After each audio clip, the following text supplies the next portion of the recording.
tema. Gracias, mil gracias por continuar con Uno más Uno, damas y caballeros. Aquí está el presidente del Consejo Nacional de la Empresa Privada, don Celso Juan Maranzini. Qué bueno que esté aquí. Bueno, gracias por tenerme en su programa y muy buenos días a todos los televidentes y seguidores.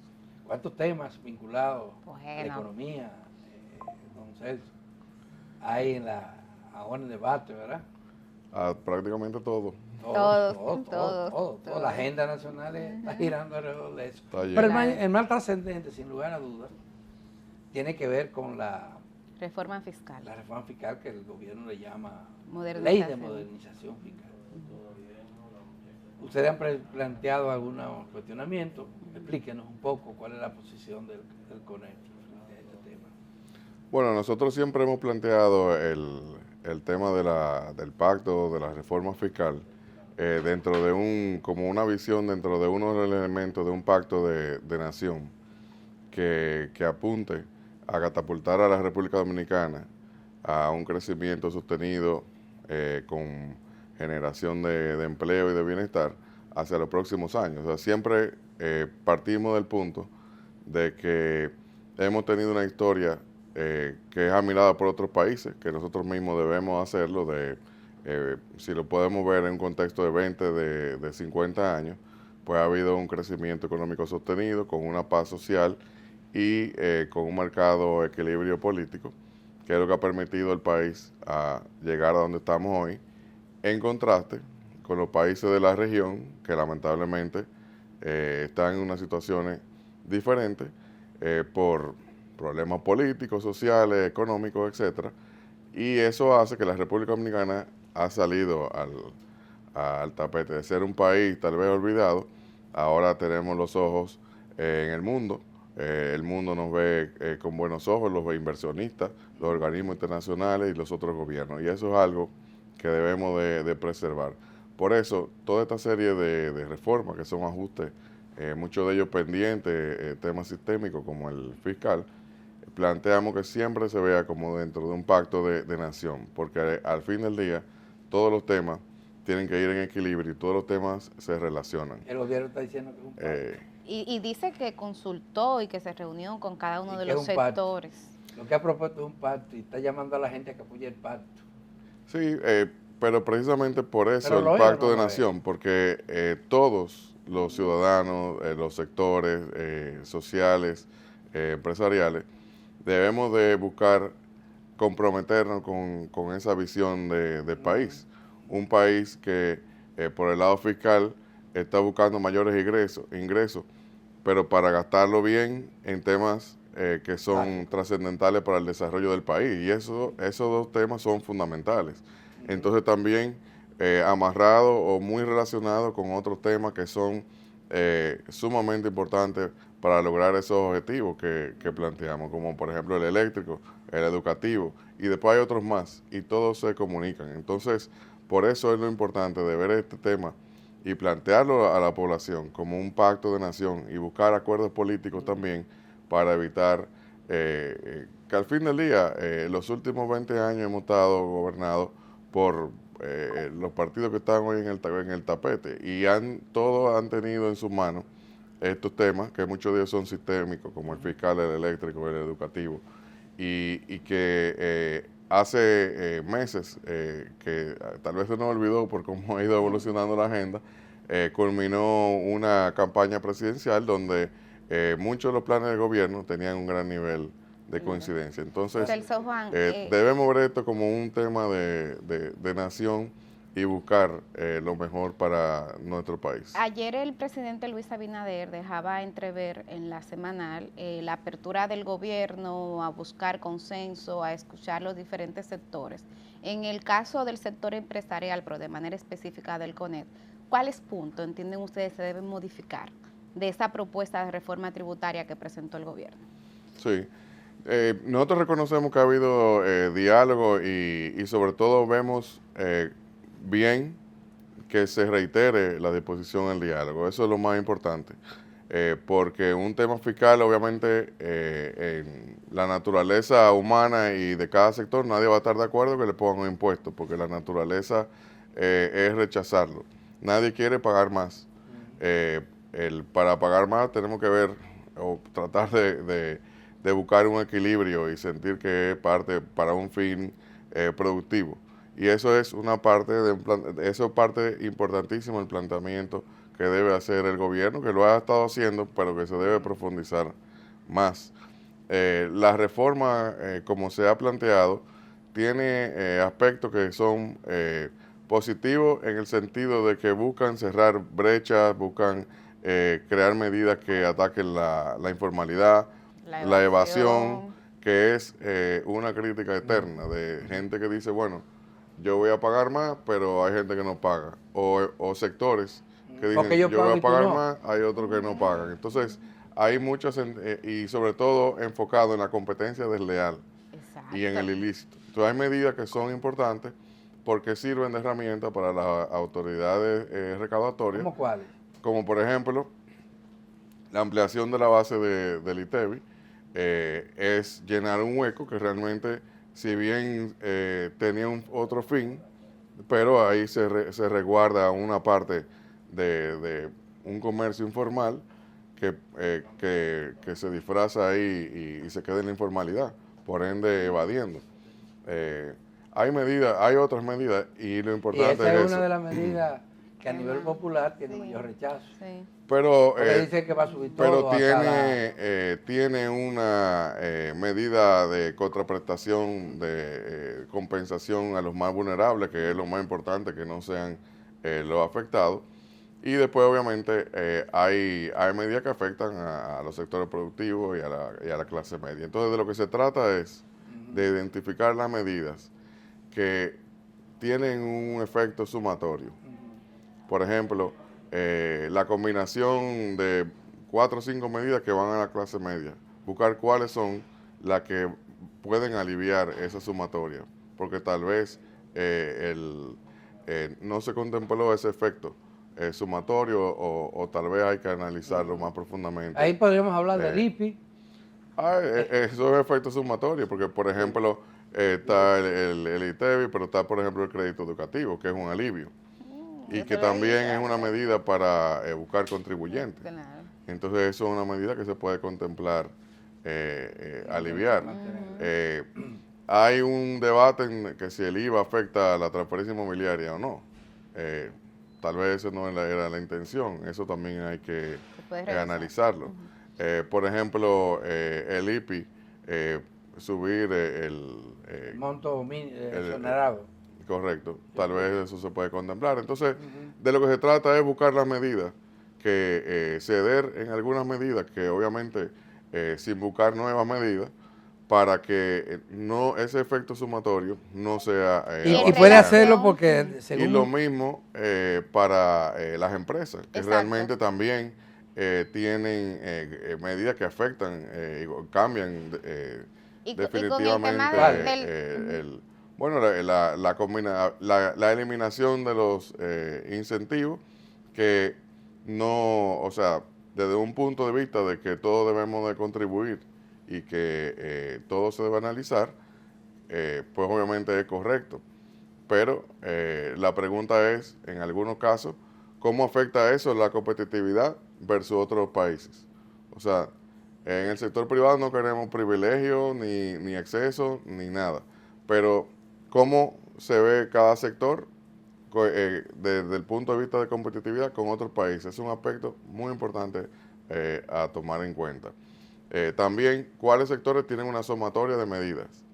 Por ejemplo, un sector que no tenga se elimine el incentivo, se suba el ITEBI de la materia prima, se le ponga selectivo al producto que hace, se le convierta en agente de percepción y obviamente después aspiramos a que para el momento de la discusión salarial que viene el año que viene, según el Comité Nacional de Salarios, pues los sectores estén en condiciones de seguir generando empleo y de seguir trabajando para el salario real. Entonces es un equilibrio y precisamente estas discusiones deben tomar en cuenta eso. Tomarse el tiempo necesario para alcanzar ese Ustedes van a ir como organización empresarial al Congreso a plantear su punto de vista sobre este proyecto de ley? Sí, definitivamente, y todos los sectores han ido planteando su punto de venta en un marco del mayor respeto. Ese va a ser el escenario ahora. Y también en busca de un diálogo proactivo, porque no se trata no estamos de acuerdo de ninguna manera de denostar al gobierno, ni a las autoridades, ni al Ministerio de Hacienda. En todo momento, todo esto se ha discutido en el marco del mayor respeto y buscando los mejores resultados. No somos partidarios de ninguna manera de aquellas opiniones que buscan denostar el proceso. Ustedes no van a Esto es un proceso que tiene que seguir. Sí. Este es un proceso que tiene que tener una vinculación con darle seguimiento al gasto. El gasto del gobierno, que vemos con buenos ojos el paso que dio el gobierno de anunciar algunas eliminaciones de gastos, pero eso debe ser un proceso continuo. A partir si lo vemos en un marco un poco más amplio, donde el país ha pasado por una serie de reformas fiscales, buscando una mayor presión fiscal, pero también como una forma de superar momentos adversos como la crisis financiera internacional del 2008-2009, que fue la que generó las últimas 2 o 3 reformas fiscales, y luego vino la Estrategia Nacional de Desarrollo, y ahora obviamente estas preceden anteceden el COVID y todo el proceso inflacionario que vivió el mundo, en lo cual el país ha tenido que incurrir en gastos, como por ejemplo gastos de salud, subsidios para que el precio de la gasolina y otros aspectos no afecten, no exacerbaran esa inflación mundial que estaba afectando al mundo. El presidente, entonces, a partir de este momento, el gobierno, los gobiernos, porque vuelvo y repito, esto es un tema que no es de un gobierno, tienen que pensar muy bien cada peso que se invierte, cómo impacta de forma positiva a la población, cómo atiende los temas prioritarios, porque cada vez es más difícil buscar un peso de la economía, llámese de los sectores productivos o de la población, para aumentar el gasto en temas que no son de prioritarios para el desarrollo y para la población. ¿Ustedes reparan o tienen algún cuestionamiento a los propósitos que ha expresado el gobierno con esta reforma? Está hablando de que justamente quiere incrementar sus ingresos y ha mencionado 3 áreas en las que quiere invertirlo. Salud es uno, seguridad ciudadana es otro, y construcción de obras de infraestructuras. ¿Qué piensa? Sí, correcto. Esas son las prioridades. Por eso hablamos de que eso debe ser un proceso continuo de seguir profundizando la mejoría del gasto público. Porque cada vez va a ser más difícil hacer reformas fiscales. Cada vez va a ser más difícil. Esto debe ser un proceso continuo de reinventar el Estado para que los recursos que recibe puedan ser cada vez más, y por eso vemos de forma muy positiva ese primer paso que dio el gobierno del presidente Abinader de anunciar recortes la reforma en el Estado que rondan por los 20.000, 30.000 millones de pesos. Si vemos un presupuesto de más de 1.000 millones de pesos, pues es un porciento importante, pero que puede seguir mejorando y que debe ser seguir mejorando y que debe ser también ampliado a sectores que son prioritarios para el país, como por ejemplo el sector educativo. El sector educativo lleva el 4% del PIB. Eso suena poco porque está expresado en PIB, pero si lo expresamos en 1% del presupuesto, es casi un cuarto o un quinto del presupuesto. Pero si lo ponemos en dinero, para el año que viene, son más de 300.000 millones de pesos. La reforma que se aspira, se habla de 122.000 millones, primero se habló de 110.000, es prácticamente un tercio del gasto educativo. Sí, sí. Entonces, ese gasto educativo tiene que buscar la calidad y Él tiene lo ha que logrado. eficientizarse y tiene que haber y tiene que atacarse de frente, que una buena noticia es que la vicepresidenta de la República ha pasado ¿Le al agrada eso? gabinete. Por ese lado es una gran noticia porque es una señal de que una funcionaria electa de esa categoría pues está poniéndose en ese tema. Eso quiere decir que es Una un vez tema doña Milagros prioritario. Ortiz Bosch, siendo vicepresidenta, Sí, fue la ministra. asumió, Y sí. todos debemos apoyar para que esa transformación educativa se dé, Ujú. porque ese tema es fundamental para el mediano y el largo plazo Y, de y ese nuestro sector país. ha mostrado incapacidad para gerenciar bien los recursos. Tanto así de que estamos oyendo decir que el presupuesto no se ejecuta tal como ha sido aprobado por el Congreso. Cada año sobra dinero. Y sin embargo, las quejas llueven por todos los lados de niños y niñas que se quedan sin aulas, de sobre todo los jóvenes, los adolescentes y los jóvenes, para el nivel medio de la educación. Ayer nos hacían una denuncia de San Cristóbal, de una escuela, donde los niños tienen que salir antes de las 12 para que entre otro grupo, porque no hay cupo. Y entonces uno dice, pero ¿cómo es posible? ¿Qué es lo que está pasando? Bueno. Es una ineficiencia en todo el sistema. Sí. Y realmente también una falta de orientación a las prioridades. Sí. Lamentablemente hay un sindicato que por sus acciones demuestra que sus prioridades son para el beneficio de la cúpula del sindicato. Es más importante las elecciones, quién ganó, quién para el país cuando quieren demostrar su fuerza. No le importa si hay clase o no hay clase. Y de cierta forma competir y entorpecer al ministerio. Y un ministerio que en el tiempo tampoco se ha modernizado, tampoco se ha eficientizado. Entonces, yo creo que es hora de agarrar el toro por los cuernos y trabajar el tema de fondo. Bueno, porque no es sostenible que un gobierno esté haciendo un esfuerzo tan grande y un país y unos consumidores y un sector privado y toda la sociedad para una reforma fiscal que busque 110, 120 mil millones de pesos y más de 300 mil millones están invirtiendo en un sector que la prioridad del sindicato es cuánto ganan los maestros y no qué tan eficientes son y qué tan buenas son las escuelas.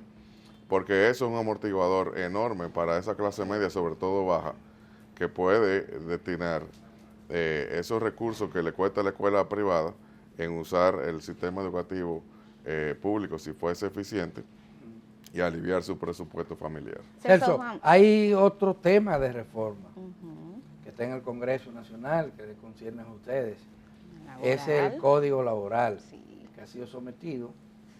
No se logró un consenso en sentido general, pero dicen que la mayoría de los puntos sí fueron consensuados entre los tres sectores que participan ahí, el gubernamental, el sindical y el empresarial. ¿Cuál es definitivamente la posición del CONEP frente a ese proyecto que está en el Congreso? Bueno, la posición del CONEP es la posición de 70 organizaciones que conforman la membresía del CONEP y que se han expresado de que no están de acuerdo con que se presente el proyecto al Congreso Nacional sin haber terminado los consensos. O sea, si bien se alcanzaron consensos en dos de los aspectos fundamentales del código, en el aspecto de la cesantía no se alcanzó un consenso. Entonces, ¿por qué eso es importante? Y tal vez hay que ver el tema de un ángulo sin querer satanizar el tema de la cesantía, que siempre ha sido un tema controversial, donde se quiere poner como al empleador como de una posición de fuerza y al empleado en una posición de debilidad. Y no es así, porque realmente en todo momento esto se ha hecho con el mayor respeto de la clase trabajadora y de los empleados que son aliados de las empresas, pero con una visión de pacto de nación. Como un sector puede, primero, preservar los derechos adquiridos. Segundo, plasmar que la mayoría de los empleados quede con condiciones muy similares a las que hoy existen, pero también un sector que pueda atacar la informalidad. Recordemos que más de la mitad del empleo es informal, casi 56-57%. Entonces, estamos hablando de estamos hablando de las medianas empresas, estamos hablando de las pymes, estamos hablando de un sector que tiene que mantener su capacidad de generar empleo y más ante el otro coyuntura de un tema fiscal. La generación de empleo, de inversiones y de empleo, el crecimiento económico, hoy más que nunca, es fundamental. Entonces, estos temas tienen que ir en equilibrio. No podemos apresurar uno. Es verdad que se llevan 2 años y medio en las negociaciones, pero vamos a darle un tiempo. Y las negociaciones directas, porque desde mucho antes. Claro. Porque ese mismo diálogo tripartito, el año que viene tiene que trabajar el tema salarial y luego va a tener que trabajar la seguridad social. Y todo eso está estrechamente relacionado con el tema fiscal. Entonces, de lo que se trata es de que no lo veamos como un tema aparte. Bueno, no se llegó a un consenso en esto sí, vamos para adelante. Vamos a darle su tiempo para que Pero ya llegó el proyecto al Congreso. Parece que el sector laboral y el gubernamental. Bueno, el diálogo tripartito es fundamental y nosotros siempre eso lo reconocemos y en el mismo Congreso se puede modificar o tal vez alcanzar el entendimiento de que falta que los sectores sigan trabajando. Mientras trabajamos el tema fiscal, porque los sectores sigan su diálogo. Sí. Bueno, el gobierno se precipitó, a mi juicio, en enviar este proyecto en un momento en que tienen otros proyectos ahí en discusión. Por eso es lo que hay. Hay otro tema que me gustaría ver brevemente con Celso Juan, porque ya el tiempo se ha acabado, pero el impacto que pudiera estar teniendo en los sectores productivos el aumento de las deportaciones haitianas que ha decidido el gobierno, le ha puesto inclusive un número de 10,000 a la semana. ¿Cuál es? ¿Cómo está impactando al sector económico en República Dominicana? Bueno, siempre hemos visto este tema como es un tema complejo, porque por un lado se trata de preservar la soberanía nacional, de aplicar la ley de migración y de lidiar con un país que está fuera de control, controlado por bandas. Ahora tiene una pacificación que es la gran esperanza de que sea la fuente de retomar la vía institucional. Entonces realmente la República Dominicana es víctima de eso y definitivamente hay sectores que dependen de esa mano de obra en alguna medida, otros en mayor medida, y se trata de buscar un equilibrio. Nosotros hemos respaldado en todo momento las acciones del gobierno por ser un tema tan importante para la agenda nacional y la soberanía nacional. Y lo que sí, hay que buscar un equilibrio, hay que también ponerle atención a esas denuncias de algunas deportaciones que suceden dentro de un esquema de cierta corrupción, de que luego entonces para que se devuelvan pagando y ese tipo de cosas. Hay que ponerle atención a eso porque eso puede desacreditar al país y también quitarle vigencia a todos los esfuerzos que están haciendo, que reconocemos que son serios de parte del gobierno y que ha hecho una gran labor, sobre todo poniendo al país ante la comunidad internacional de la forma correcta y no como nos quieren a veces atacar. Aquí tenemos que actuar unidos también porque el país se le quiere denotar como abusador, racista, de todo, y realmente se ha hecho un gran trabajo en elevar ese discurso ante Pero hay un tema que es el objeto de cuestionamiento a nivel internacional y de la población de aquí. Aquí tenemos más de 500,000 de haitianos que residen aquí, algunos de ellos con décadas existiendo, y no hemos sido capaces de regular su estatus. A veces no sabemos ni siquiera cuál es su nombre, pero no está registrado. Se inició en algún momento un plan de regularización que está contemplado en la ley de inmigración, pero eso ha retrocedido. definitivamente, y esto es objeto de mucha denuncia a nivel internacional, porque tú tienes gente, 30 años aquí, no tiene documento y se trata como un indocumentado ni posibilidad más. de detenerlo, exactamente. Se ha convertido en una trampa. Una trampa. Y hay que replantear el tema y buscar la vía para poder hacerlo, porque eso se ha convertido en una trampa. Por un lado, si hay deportaciones, vienen denuncias del país. Hay países que lo que quisieran es que todos los inmigrantes se nacionalicen. Eso generaría... Hay países que lo que quieren es que la isla sea una, hay países que quieren que... ¿Qué país ha dicho eso? Bueno, eso no es un tema que se plantea formalmente, pero siempre hay presiones que van en torno a que se regularice y eso genere más Yo inmigración. siempre he pensado que es un mito. La regularización, porque las inmigraciones no solamente van a la República Dominicana, claro, van a en otros el mundo países entero. y van al norte y van al sur. Y nosotros migramos a otros Entonces países. nadie lo quiere y ese es el problema. Y no es por no quererlo, que realmente son una carga. Mientras tanto, económica. algunos sectores agropecuarios. Entonces hay que buscar un equilibrio y ese tema hay que buscar oportunamente cómo poder hacerlo sin que el país sea afectado. Muy bien. Se nos acabó el tiempo, lamentablemente, don Celso. Siempre falta tiempo con Celso Juan, pues Sí, son muchos pero, temas. le agradecemos una vez más Sí, haber venido gracias. y atender siempre nuestras invitaciones. Estas son una conversación de cara a ustedes, damas y caballeros que están en su respectiva casa.